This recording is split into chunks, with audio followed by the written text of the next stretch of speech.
Sanat foundation के तहत पुस्तक परिचय कार्यक्रम में आप सभी का हार्दिक स्वागत है। हिंदू कांत आंगिरस का अभिवादन स्वीकार करें। आज जिस पुस्तक का परिचय मैं आपको देने जा रहा हूं, यह एक कविता संग्रह है। पुस्तक अपने आप में विशिष्ट है इसलिए क्योंकि यह इसमें सिर्फ कविताएं ही नहीं बल्कि चित्र भी हैं और चित्रों के मेल के साथ कविताएं लिखी गई हैं। कविताएं एवं चित्र सुप्रसिद्ध कलाकार, आर्टिस्ट और कवित्री संगीता गुप्ता जी की हैं, जो कि जिनका कला के क्षेत्र में एक अच्छा बड़ा नाम है। इस पुस्तक का नाम है पतिनाद। थोड़ी सी मैं आपको पुस्तक की जानकारी दे दूं, फिर इसमें से चंद कविताएं, छोटी कविताएं या कुछ चंद कविताओं के अंश मैं बानगी के रूप में आपके साथ साझा करूंगा। तो ये एक हार्ड बाउंड पुस्तक है और इसका जो प्राइस है 400 रुपये रखा गया है। पुस्तक के प्रकाशक हैं नेशनल पब्लिशिंग हाउस और पुस्तक का प्रथम संस्करण 2005 में प्रकाशित हुआ था और यही पुस्तक मेरे हाथ में है। पुस्तक को समर्पण किया है, कवित्री ने लिखा है फॉर माँ एंड जानू। इसमें कुल कविताओं के जो पृष्ठ हैं वो 74 हैं। साथ में 8 पृष्ठ और जुड़े हुए हैं जो कि ISBN के टाइटल वर्ड्स ऑफ पेज और दूसरे पेज हैं। तो कुल मिलाकर 82 पेज हैं। आखिर के पुस्तक के आखिरी पृष्ठ पर संगीता जी की जो एग्जीबिशंस हैं, सोलो एग्जीबिशंस, उनकी पेंटिंग्स की, और वो एग्जीबिशन जिनमें उनकी पेंटिंग्स का पार्टिसिपेशन रहा है, उसकी जो है जानकारी दी गई है, डिटेल दी गई है। अब तक आपकी कई 21 से अधिक सोलो, बल्कि ये इस पुस्तक में जो जानकारी दी गई है उसके हिसाब से बता रहा हूँ, अब तो और भी अधिक हो गई होंगी। आपकी संसार के विश्व के कई देशों में आपकी प्रदर्शनियों में, कला प्रदर्शनियों में आपकी पेंटिंग की प्रदर्शनी लग चुकी है। मसलन जर्मनी, लंदन, बर्लिन में, लाहौर में, कलकत्ता में, लखनऊ में, मुंबई में, हैदराबाद में ये सोलो एग्जीबिशंस आपकी लग चुकी हैं।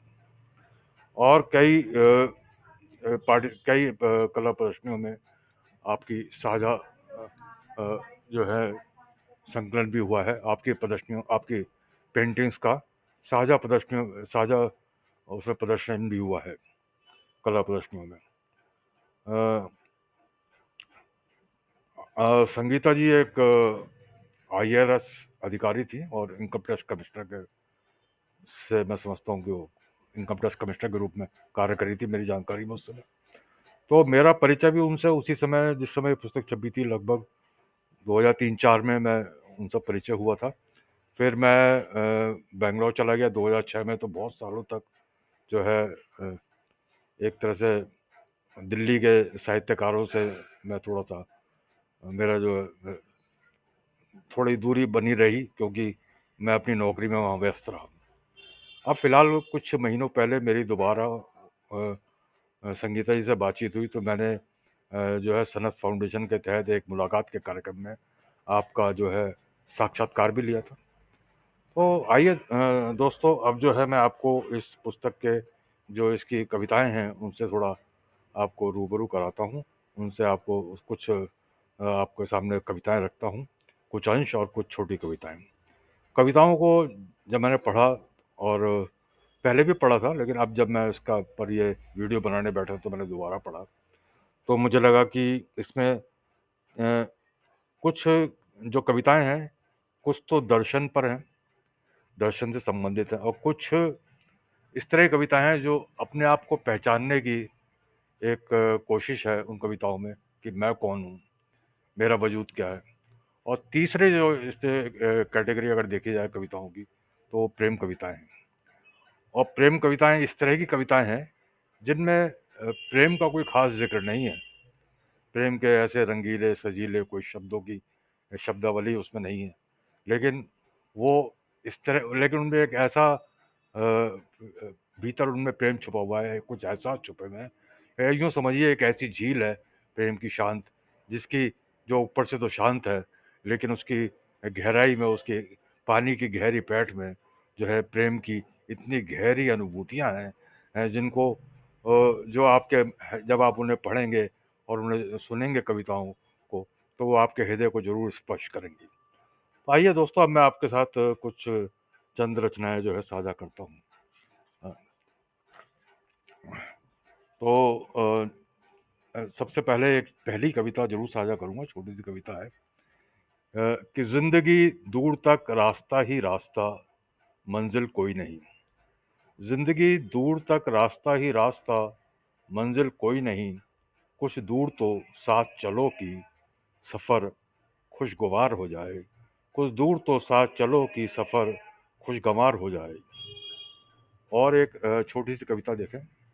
एक तो एक हाइकू के रूप में है, तीन ही पंक्तियां हैं इसमें, कि तुम्हें याद करना गोया ईश्वर की प्रार्थना। हाइकू नहीं कहूंगा मैं इसे, एक ये जो क्षणिका होती है, क्षणिका, कि तुम्हें याद करना गोया ईश्वर की प्रार्थना। और आप देखें एक और छोटी सी रचना, कि पत्थरों के शहर में जीने के लिए बहुत जरूरी था पत्थर बन जाना। पत्थरों के शहर में जीने के लिए बहुत जरूरी था पत्थर बन जाना। अचानक पत्थर पर लकीर की तरह दूर तक खिंच गया है तुम्हारा स्नेह। बदलता लग रहा है अब तो पथरा जाने का भी अर्थ। बदलता लग रहा है अब तो पथरा जाने का भी अर्थ। दोस्तों, और मैं आपको एक अ, जो है दूसरी कविता सुनाता हूँ आपको इनकी। और इसमें आपको बता दूं कि चित्र भी साथ साथ बने हुए हैं, जैसे मैंने आपको पहले बताया, सब रंगीन चित्र हैं और आर्ट पेपर पर ये चित्र छपे हुए हैं।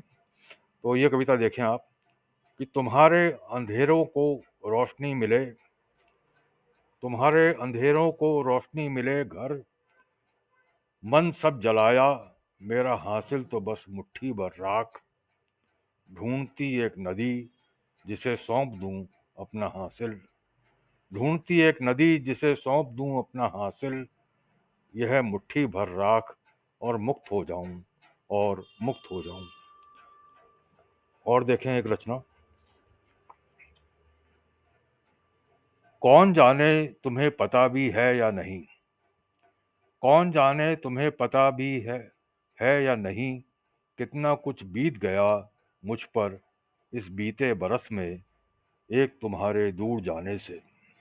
दोस्तों, एक इस कविता में एक विशेष, इस किताब में एक विशेष बात यह भी है कि अक्सर जो कविताओं की किताब होती है उसमें कविता समाप्त होने के बाद एक सिंबल लगा दिया जाता है कि भाई कोई गोल बिंदु या ऐसा स्क्वायर, कि भाई कविता जो है खत्म हो गई है। लेकिन यहाँ इस पुस्तक में जितनी भी कविताएं हैं, वो जो बिंदु है, वो सिंबल है, वो ऊपर है और उसके बाद कविता स्टार्ट हो रही है। तो कविता, इसको देखकर ऐसा अनुभूति होती है कि कविता का कोई अंत ही नहीं है, और अभी उसमें और विस्तार बहुत कुछ है, जो, और वो जो विस्तार है वो उन चित्रों में अंकित हो गया है। वो इन चित्रों में ढूंढना चाहिए, वो इन चित्रों में उपस्थित है। तो ये अपने आप का एक अलग अनुभव है। मैं जीवन में पहली बार इस तरह की एक किताब देख रहा हूँ जिसमें इस तरह का एक अलग तरह की, एक विशिष्ट तरह की इसमें प्रोसेस को जो है उन्होंने एक आर्ट के रूप में, संगीता जी ने जरूर इसका चयन किया होगा कि पुस्तक इस रूप में छपे। और देखें कविता, ये मैंने आपको सुनाई दी। ये देखें कि जाने कितनी कविताएं अजन्मी रह गईं, कितना कुछ रह गया अनकहा। जानते समझते मगर अनचाहे सहा सब, अघटित रखने का संताप सारा अवसाद। शोभ मान बहता रहा मन से देह तक, और मैं साधती रही स्वयं को गहरे मौन में। और मैं साधती रही स्वयं को गहरे मौन में। कुछ और भी चंद कविताओं में उनके मौन की बात है, और जैसे जीवन में के जो मौन होता है उससे वो संवाद करती है। एक और कविता देखें, ये भी पत्थरों से संबंधित है, कि पत्थरों के शहर में पत्थर को पिघलते देखा। पत्थरों के शहर में पत्थर को पिघलते देखा, आखिर कब तक पत्थर पत्थर रहता। प्रेम उसे भी जीवन देता है, प्रेम उसे भी जीवन देता है। जैसा कि मैंने आपको बताया था कि इसमें बहुत सारी कविताएं प्रेम पर हैं, लेकिन बिना कोई प्रेम की कोई एक लंबी रसीली या अलग तरह की प्रेम की भाषा उसमें आपको देखने को नहीं मिलेगी। कोई ऐसे लेकिन उसमें एक गहरा प्रेम छुपा हुआ है। ये कविता देखें आप, और ये बहुत अपने आप में सुंदर कविता है कि कविता की वापसी। कविता की वापसी बेहद रूठे हुए उस दोस्त का अचानक सामने आ जाना है, जो कहकर गया था फिर नहीं आएगा कभी। बरसों उसकी खबर नहीं थी, ऐसे लगने लगा था कि शायद जो चला जाता है वह फिर नहीं आता, चाहे वह दोस्त हो या कविता। पर आशंकाएं अक्सर निर्मूल ही होती हैं, क्योंकि दोस्त और कविता जीवन में लौट कर जरूर आते हैं, क्योंकि दोस्त और कविता जीवन में लौट कर जरूर आते हैं। तो कविता की एक वापसी, और उनके जीवन में मुझे मालूम है कि आपकी कविता जो है एक दूसरी कविता आपके जीवन में कविता लौट लौट कर आती है, बार बार उनको छूती है। आप आज भी बहुत अच्छा लिख रही हैं। एक दूसरी कविता का एक छोटा सा अंश सुने कि बरसों से जो नहीं लिख गई उस कविता की पहली पंक्ति हो तुम। बरसों से जो नहीं लिखी गई उस कविता की पहली पंक्ति हो तुम। तुमसे मिलना, तुम्हें जानना और तुमसे सीखना कंप्यूटर बहुत अच्छा लग रहा। बरसों बाद फिर कलम हाथ में है और लिखी जा रही है कविता। बरसों बाद फिर कलम हाथ में है और लिखी जा रही है कविता। और दोस्तों, एक इससे आपको लग रहा होगा इन कविताओं को सुनकर जरूर कि क्यों नहीं ये पुस्तक पूरी पढ़ी जाए। वानगी के रूप में एक कविता में आप और देखें, बहुत सुंदर इसमें मेटाफोर यूज किया है उन्होंने, और एक अलग तरह का प्रयोग है कि जीवन ब्लॉटिंग पेपर की तरह सब सोख लेता है। जीवन ब्लॉटिंग पेपर की तरह सब सोख लेता है। सच झूठ, दुख सुख, स्याह उजास, आस हताश, और जब ऐसा लगता है कि कुछ नहीं बचा, तब चुपके से कानों में कोई कह जाता है। तब चुपके से कानों में कोई कह जाता है, अभी बची हुई हैं स्मृतियां, अभी बची हुई हैं स्मृतियां। दोस्तों, और एक छोटी सी रचना आप देखें, यह भी एक प्रेम कविता है कि तुम्हारी हंसी की खुनक चुरा मौसम निखर गया। तुम्हारी हंसी की खुनक चुरा मौसम निखर आया। तुम्हारी खुशबू चुरा फूल इतरा रहे। तुम्हारी आंखों की चमक चुरा सूरज चहक रहा। मौसम, फूल, सूरज, इन सब में आखिर तुम ही क्यों हो, आखिर तुम ही क्यों हो। और दोस्तों, एक मैं इस संकलन से एक बस एक इस संकलन से एक कविता आपके साथ और साझा करना चाहूंगा। ये आप जरूर सुने, ये बहुत सुंदर कविता है कि, और ये हम सबकी जिंदगी से जुड़ी हुई है कि अब नहीं लाते कबूतर उनका संदेश, अब नहीं लाते कबूतर उनका संदेश। कई कई दिनों की प्रतीक्षा के बाद डाकिया लाता नहीं प्रेम पत्र। ईमेल किया जाता कई कई बार, भेजे जाते हैं ई कार्ड, और मोबाइल पर एमएमएस। कंप्यूटर की गति से होता है प्रेम, कोई कहाँ करता है प्रतीक्षा। भूल चुके हैं हम सब, भूल चुके हैं हम अब प्रतीक्षा का सुख, भूल चुके हैं हम अब प्रतीक्षा का सुख। और दोस्तों, मुझे उम्मीद है कि आपको ये कविताएं जरूर पसंद आई होंगी, और अगर पसंद आई हैं तो जरूर अपने दोस्तों के साथ साझा करिए। बहुत अच्छी पुस्तक है, और सिर्फ एक बार पढ़ने से इस इन कविताओं को मन को तृप्ति नहीं मिलती है।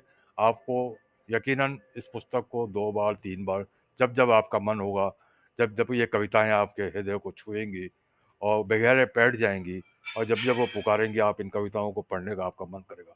तो इसलिए ये मैं चाहूँगा कि ये पुस्तक आपके पास जरूर होनी चाहिए। और पुस्तक कहाँ से मिलेगी? या तो नेशनल पब्लिशिंग हाउस से मिलेगी आपको, या संगीता जी से मिलेगी, उनसे आप संपर्क कर सकते हैं। और अभी आप सुन रहे थे पतिनाथ पुस्तक का परिचय इंदुकांत आंगिरस से, कवित्री संगीता गुप्ता। सुनने के लिए बहुत बहुत शुक्रिया। जय भारत, जय हिंद।